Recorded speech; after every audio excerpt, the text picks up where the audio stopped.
La lecture de cet énoncé nous montre que l'objectif de la question, c'est de répondre à une question probabiliste délicate, puisqu'on vous dit qu'en faisant une succession de lancers pile-face d'une pièce équilibrée, on veut récupérer la probabilité que le nombre de piles obtenues soit un multiple de k. Donc cette question, elle rend plutôt modeste, hein. On sent que c'est une question vraiment difficile. Et pour s'y préparer, on a quatre questions qui portent exclusivement sur les nombres complexes, ce qui va nous permettre de réviser activement le chapitre sur les nombres complexes. Donc on nous demande ici quelles sont les solutions de l'équation en première question z puissance k est égal à 1, et les exprimer en fonction de oméga. Donc ça c'est une question classique de cours sur les nombres complexes. Ici on reconnaît tout de suite 1 plus une exponentielle, donc ça on sait que ça va probablement nécessiter un passage par l'angle moitié. Ici une somme qui sera probablement une somme géométrique étant donné la nature des puissances, puis une relation qui a l'air assez compliquée à démontrer, mais qui est quand même munie d'une indication. Donc voilà, 4 questions qui s'enchaînent sur les nombres complexes, et ensuite il faudra faire la synthèse de toutes ces questions pour pouvoir répondre à ce problème probabiliste. C'est parti. Donc la première question est une question de cours, hein. On vous demande quelles sont les solutions de l'équation z puissance k est égal à 1. Donc on sait que ces solutions, ce sont les racines k'ème de l'unité. Donc les solutions, ce sont les éléments de l'ensemble μk, et les éléments de l'ensemble μk. Alors attention, hein, vous n'avez pas le droit de prendre comme variable muet de k, donc on va en choisir une autre, L par exemple. Donc ce sont les exponentielles, je vais les écrire sous cette forme-là, 2il pi sur k, où L va être un entier compris entre 0 et k-1. Donc ça, c'est le cours, ce sont les solutions de cette équation. On nous demande d'exprimer les solutions en fonction de oméga. Donc là, il suffit simplement d'appliquer la formule de De Moivre, qui permet de sortir l'exponentielle dans la puissance, hein, n'importe quel entier relatif. Il se trouve que L est un entier entre 1 et k-1.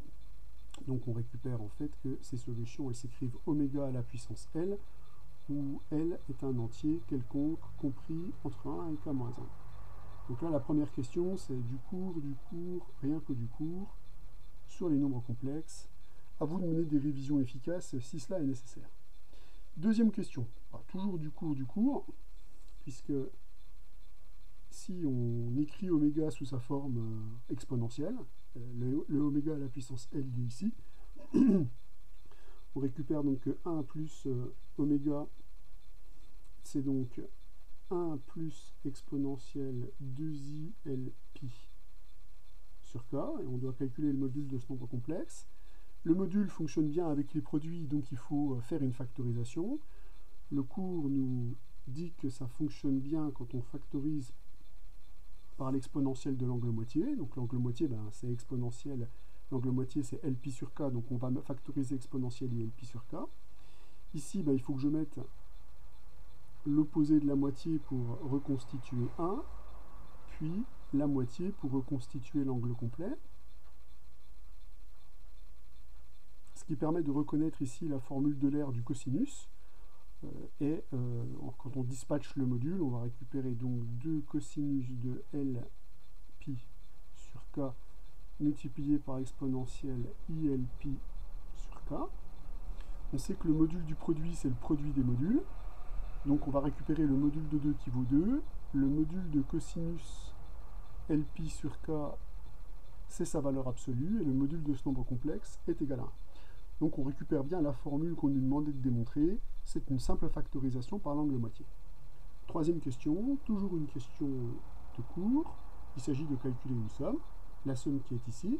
Donc ici k est un entier fixé supérieur ou égal à 2, on va quand même le noter. Donc k un entier supérieur ou égal à 2.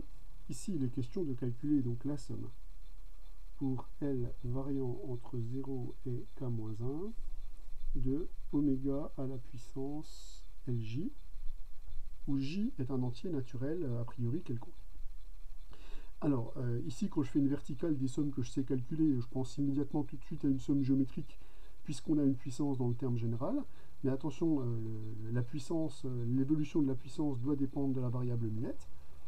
Donc là, on va utiliser les opérations, les règles de calcul sur les puissances pour dire que ça, c'est oméga j à la puissance L. On est donc ramené à la somme des termes d'une suite géométrique de raison oméga à la puissance j. Donc là, attention, il y a deux cas à prendre en compte. Alors, le premier cas, c'est quand oméga à la puissance j est égal à 1. Cette somme, ça va être une somme de 1 qui compte k termes, donc elle vaut k. Donc ça, c'est si oméga à la puissance j est égal à 1. Et dans le cas où oméga à la puissance j est différent de 1, on récupère la formule 1 moins oméga j à la puissance k sur 1 moins oméga j. Donc ça, si oméga j est différent de 1. Or, comme oméga est une racine km de l'unité, oméga à la puissance jk, ça vaut 1, donc ce terme-là vaut 0. Donc on récupère une expression plus simple. On récupère donc la somme que l'on a à calculer.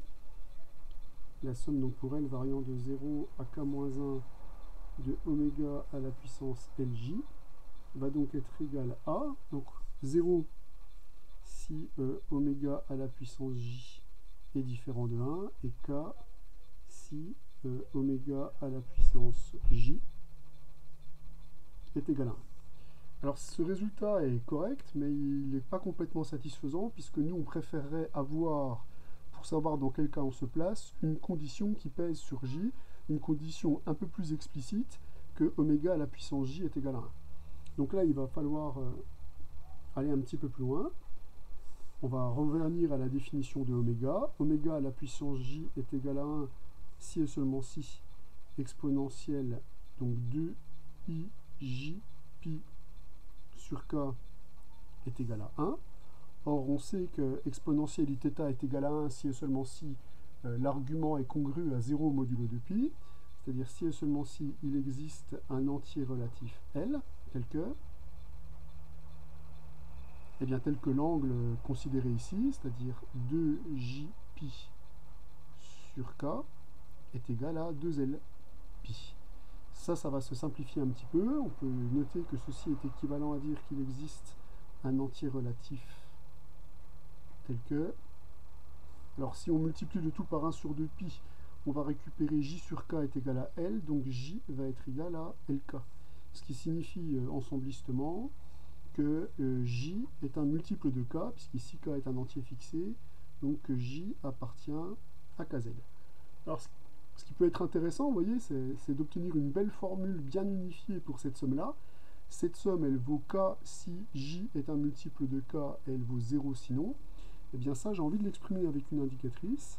Je vais dire que c'est k indicatrice de kz. Effectivement, si vous évaluez ça sur un entier donné, eh bien cette indicatrice vaut 1 si on est sur un multiple de kz, et elle vaut 0 sinon. Donc on obtient bien k fois l'indicatrice de kz de j, ce qui me donne un résultat qui est sympathique et qu'on pourra expliciter directement dans les formules. Ça, c'est plutôt élégant. C'est plutôt élégant. Donc dorénavant, maintenant je vais utiliser le calcul des indicatrices autant de fois que c'est possible. On arrive maintenant à une question plus difficile, puisqu'il s'agit de démontrer la relation qui est indiquée dans l'énoncé. Cette égalité est quand même, enfin cette question est munie d'une indication, puisqu'on vous demande de partir du calcul qui est ici. Donc on va s'exécuter,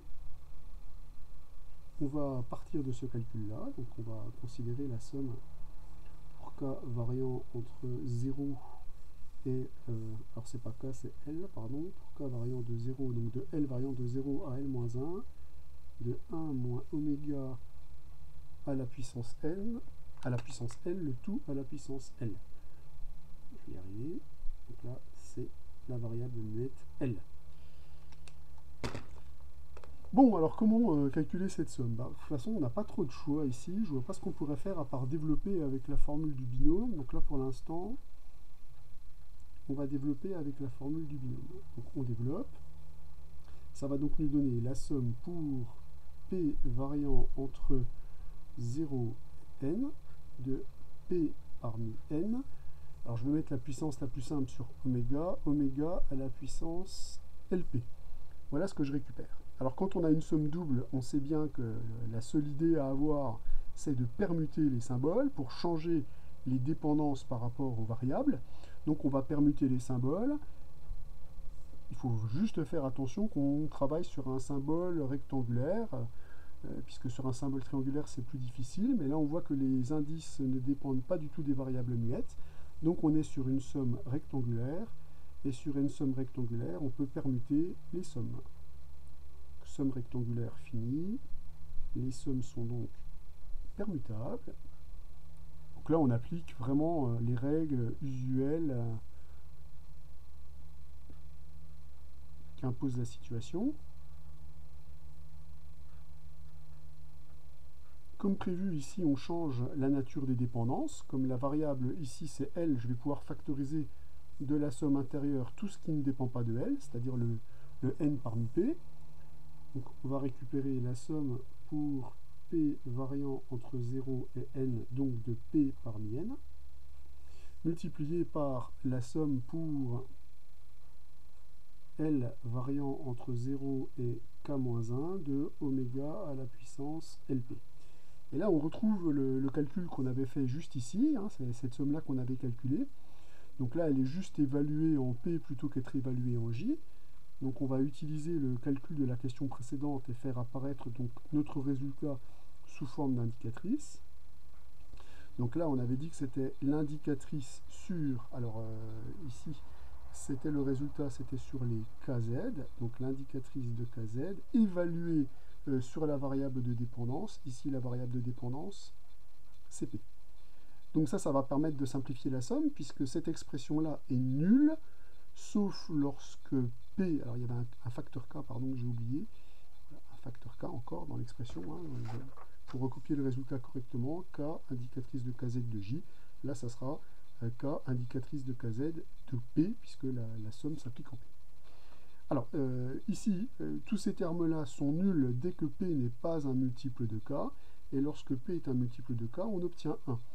Donc finalement, la somme, elle ne va pas avoir lieu pour tous les P, elle va avoir lieu uniquement pour les P, bien sûr compris entre 0 et n, mais avec une condition, c'est que P soit un multiple de K, donc il y a une condition supplémentaire, c'est qu'on ne prend que les P compris entre 0 et n qui sont multiples de K. Le facteur K, lui, il est multiplié par 1, il reste, donc multiplié par P parmi n. Bon, seulement ce facteur K, il ne dépend pas de P, donc on va pouvoir le factoriser de la somme. Ce qui fait que on obtient comme résultat final, puisque là maintenant on a complètement simplifié les expressions et on a vu comment pouvait intervenir la question précédente. Donc on est clairement sur la bonne voie. Donc on récupère ici K multiplié par la somme pour P variant entre 0 et n, P concurru à 0 modulo K, c'est-à-dire P multiple de K, des P parmi n. Alors confrontons maintenant tout cela au résultat qu'on a à obtenir, parce que je pense qu'on est maintenant plus très du résultat. Donc ici on a une somme des coefficients binomiaux avec j multiple de k. Ici c'est la même chose, sauf que j'ai une variable muette p à la place. Donc le morceau qui est là, c'est exactement le morceau qui est là. Donc on va l'isoler, puisqu'on doit l'isoler dans le calcul. Donc la somme pour p variant entre 0 et n, p multiple de k. Donc j'écris plus synthétiquement p congru à 0 modulo k dp parmi n. Ça va être égal donc à 1 sur k multiplié par cette somme-là. Alors attention, dans cette somme, là la somme elle ne démarre que pour L est égale à 1. Ça veut donc dire que je dois mettre en particulier à part le terme pour L égale 0. Or, le terme pour L égale 0, c'est 1 plus 1 à la puissance n, c'est donc 2 à la puissance n. Donc ça, c'est le terme pour L égale 0. Et les autres termes, ben, je les conserve tels quels. Somme pour L variant entre 1 et k-1 de 1 plus oméga à la puissance L, le tout à la puissance n. Voilà la somme qu'on me demandait, la relation qu'on me demandait d'établir. Si vous voulez qu'intervienne J à la place de K, vous avez à la place de P, vous remplacez J par P dans l'expression, mais c'est exactement la formule voulue. On peut maintenant aborder notre question probabiliste, où il est question d'un jeu de lancer de pile ou face. Donc on dit xn, c'est le nombre de piles obtenues dans une succession de n lancers indépendants d'une pièce équilibrée. Alors là, on est typiquement dans le cadre d'une loi binomiale, puisque on peut répéter les lancers en termes de succès et d'échec. On va dire que récupérer pile s'assimile à un succès, récupérer face à un échec. Donc on peut déjà dire que notre variable aléatoire xn suit une loi binomiale de paramètres, déjà le nombre de répétitions de cette expérience, n, puis la probabilité du succès, c'est la probabilité d'obtenir pile. Comme la pièce est équilibrée, la probabilité d'obtenir pile vaut 1,5. Donc la variable aléatoire xn a une loi qui est parfaitement connue. On peut d'ailleurs la préciser. D'après le cours, la probabilité que xn soit égal à k est donc égale à k parmi n, multiplié par la probabilité du succès à la puissance k, multiplié par la probabilité d'un échec à la puissance n-k. Donc on voit que comme la probabilité du succès et la probabilité de l'échec est la même, on récupère une expression très simple, 1 sur 2 puissance n, multiplié par k parmi n. Donc ça, c'est la probabilité d'obtenir k fois pile dans la succession de Cn lancés. Donc nous, on vous demande de montrer que la probabilité que xn soit multiple de k converge lorsque n tend vers l'infini. Alors on y va. Nous, ce qu'on veut, c'est calculer donc la somme pour k varie entre 0 et n. Mais attention, k doit être un... Alors là, la variable est choisie, pardon. On va la changer, on va l'appeler p, puisque k est ici fixé. On va regarder ce qui se passe par rapport à des multiples de k. Donc je vais utiliser plutôt la variable muette p, d'autant plus qu'elle est probablement sous-entendue, alors j ou p, tout dépend si on veut l'écrire avec la question précédente. Donc je vais plutôt utiliser j, je vais dire j compris entre 0 et n et j multiple de k. Voilà pour le rectificatif. Donc je dois calculer la somme de ces probabilités. Puisque je vous rappelle que pour calculer la probabilité d'un événement, il suffit de le diviser en n, enfin en événements a priori 2 à 2 indépendants, 2 à 2 incompatibles. Donc là, j'additionne toutes les probabilités des xn est égal à j lorsque j est un multiple de k qui est compris entre 0 et n. Donc la probabilité qu'on a à calculer, la voici. Alors il se trouve que ça, on en a une expression, donc on réécrit la somme qu'on a à calculer, donc la somme pour j variant de 0 à n, j congru à 0 modulo k, donc de la probabilité que xn soit égal à j, donc des 1 sur 2 puissance n multiplié par j parmi n. Donc on a à calculer cette somme-là. Or, cette somme-là, fait directement référence à la question numéro 4, puisque les 1 sur 2 puissance n, on peut ici les factoriser. Donc on va récupérer 1 sur 2 puissance n multiplié par cette somme. Or, cette somme, voilà le résultat. Donc on va récupérer 2 puissance n sur k, plus donc 1 sur k, multiplié par la somme pour L variant entre 1 et k-1 de 1 plus oméga à la puissance L, le tout à la puissance N. Donc la probabilité qu'on cherche à calculer, qui dépend évidemment de k et de n, c'est cette probabilité-là.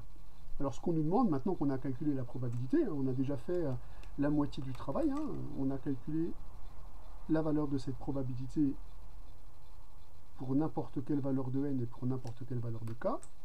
Maintenant, il s'agit d'étudier son comportement asymptotique, c'est-à-dire qu'est-ce qu'il se passe lorsque n tend vers l'infini. Bon, allez, on va bien analyser cette formule pour voir à quel comportement asymptotique on peut s'attendre. Donc cette formule, je vais l'appeler PNK. Ici, k est fixé et n tend vers l'infini. Analysons bien comment se constitue ce PNK. Alors déjà, on va simplifier un peu l'expression, puisqu'on voit déjà que là, quand on développe l'expression, on va récupérer 1 sur k. Alors 1 sur k, c'est intéressant parce que ce terme-là est constant par rapport à n. Il ne dépend pas de n. Plus 1 sur k, qui ne dépend toujours pas de n, multiplié par 1 sur 2 puissance n, fois la somme pour L variant entre 1 et k-1 de 1 plus oméga à la puissance L, le tout à la puissance n. Alors, comme le comportement quand n tend vers l'infini du premier terme est complètement connu, il nous suffit de regarder ce qui se passe. Alors déjà, k est fixé, hein, donc le nombre de termes qu'on additionne ici ne varie pas. On additionne ici k-1 suite, et ce sont des suites géométriques. Donc déjà, une chose est sûre, c'est que le nombre de termes de la somme ne dépend pas de n, on est donc face à des opérations algébriques. Le nombre de termes de la somme, ça c'est très important, ne dépend pas de n, ne dépend pas de n, donc on est face à des opérations algébriques sur des suites. Opération algébrique. Donc ça, c'est déjà un point très positif. Le problème n'est pas aussi compliqué qu'on aurait pu le croire. En plus, les suites qu'on additionne sont des suites dont le comportement est parfaitement connu. Ce sont des suites géométriques de raison 1 plus oméga à la puissance L. Or, on sait que le comportement d'une suite géométrique à raison complexe dépend du calcul de son module. Et ça tombe bien, puisque le module, on a vu tout à l'heure que c'était 2 fois la valeur absolue de cosinus de pi L sur k. Voilà ce que j'obtiens. Donc ça, c'est plutôt une information intéressante. Alors, il faut faire attention, la raison de la suite géométrique, c'est pas exactement ça, puisqu'il faut prendre en compte le terme 1 sur 2 puissance n. Donc si je réécris ça pour bien visualiser le comportement de ma suite géométrique, j'ai plutôt ici une somme de suites géométriques dont la raison c'est 1 plus oméga à la puissance L sur 2, le tout à la puissance N. Donc je récupère que la raison de ma suite géométrique, son module, pour l'obtenir, il faut diviser cette relation par 2. Donc on obtient plutôt ceci. Alors moi ce que je veux c'est connaître sa nature, donc je voudrais savoir quand est-ce que la raison est égale à 1 ou à moins 1, puisque ça de toute façon c'est toujours inférieur ou égal à 1. Or je sais que le cosinus de Lp sur k, à quelles conditions ça appartient à l'ensemble plus ou moins 1. À quelles conditions ce cosinus est égal à 1 ou est égal à moins 1. Le cosinus est égal à 1 ou moins 1 lorsque l'angle qui est ici est multiple de pi. Donc ceci se produit lorsqu'il existe j appartenant à z, tel que Lp sur k va être égal à jpi, c'est-à-dire L va être égal à jk, c'est-à-dire L est un multiple de k, un multiple entier de k. Donc ceci ne se produit que lorsque L est un multiple entier de k. Or, ici, regardez, dans le domaine qui est là, L, il appartient à l'intervalle d'entier 1, k-1. Donc ça veut dire que dans cette somme-là, aucune valeur de L n'est multiple de k. Ce qui veut donc dire que, quel que soit L appartenant à l'intervalle 1, k-1, on peut dire que le module de 1 plus oméga à la puissance L sur 2 est strictement plus petit que 1. Ce qui veut donc dire que la suite qui est là, 1 plus oméga à la puissance L sur 2, cette suite-là est une suite qui converge vers 0 lorsque n tend vers l'infini. Moralité, ici, on a affaire à une somme fixée, le nombre de termes ne dépend pas de n, qui tend vers 0 pour les termes de cette somme.